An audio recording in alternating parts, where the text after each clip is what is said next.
Welcome to my channel. Ifeanyi was missing on his wedding day. His family searched everywhere, the church, the house, even the neighborhood streets. But no one had seen him since the day before. What was supposed to be the happiest day of his life had suddenly turned into a nightmare for his fiancée, Adaeze, and their families. The guests were waiting, the food was ready, and Adaeze, all dressed up in her beautiful white gown, sat nervously, wondering what could have gone wrong. It wasn't like Ifeanyi to just disappear. In their 3 years together, he had always been there for her, steady, responsible, and kind. He loved her more than anything in the world. So, where could he be? His phone was switched off. His best friends hadn't seen him since the bachelor party a couple of nights ago. Even his boss said Ifeanyi had left work early the previous day to make sure everything was ready for the big day. But he never made it home. As the minutes ticked by, Adaeze's heart sank. Guests began murmuring, throwing glances her way, pity in their eyes. Her father tried to reassure her, saying maybe Ifeanyi was just delayed. But the sun was sinking lower, and soon it would be dark. The elders decided to call it off, saying it wasn't right to keep the families waiting any longer. They told Adaeze she could go home, that Ifeanyi family would sort things out once he was found. But Adaeze refused to leave, gripping her bouquet tightly, her eyes fixed on the church door. Just as people began to stand, ready to leave, there was a loud knock on the church door. The whole room fell silent as the heavy door creaked open. And there, in the doorway, stood Ifeanyi. But he wasn't alone. Next to him was a woman, draped in an old, tattered dress, her eyes covered in dark shadows, her skin pale and thin as paper. Ifeanyi looked different, too. His suit was wrinkled, his face expressionless, and his eyes, they looked empty. Adaeze took a step back, staring at him. Ifeanyi, where have you been? Her voice trembled. He didn't answer. Instead, the strange woman by his side spoke up. Her voice was soft but chilling. He has chosen me, she said, her gaze fixed on Adaeze. Adaeze's heart pounded. Chosen you? What do you mean? The woman's lips curled into a sad smile. You may love him, but he belongs to me now. We are bound in ways you wouldn't understand. Adaeze looked around helplessly, hoping someone would explain what was happening.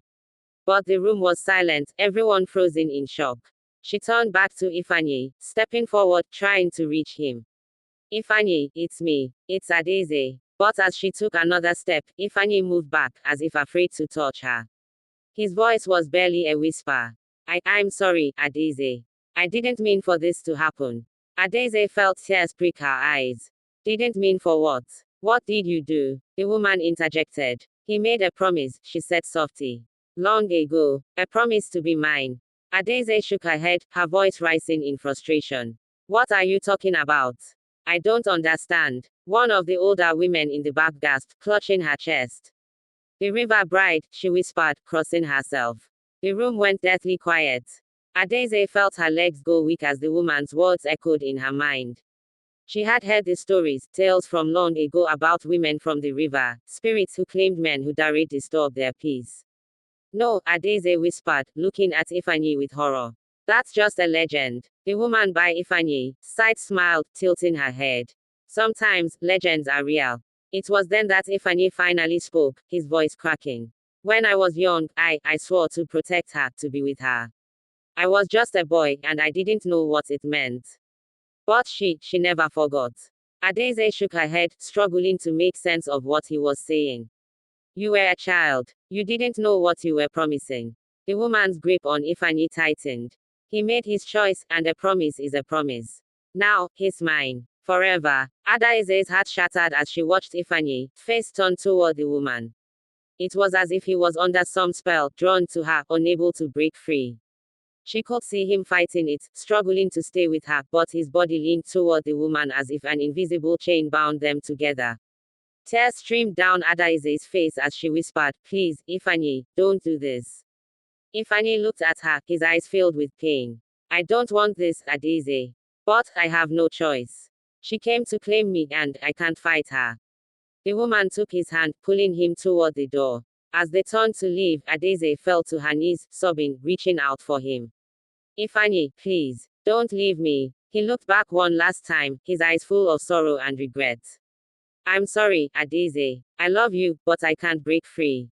And with that, the woman led him out into the darkness, leaving Adaeze alone in the empty church, clutching her broken heart and shattered dreams. As the door closed behind them, the guests began to murmur in fear and disbelief.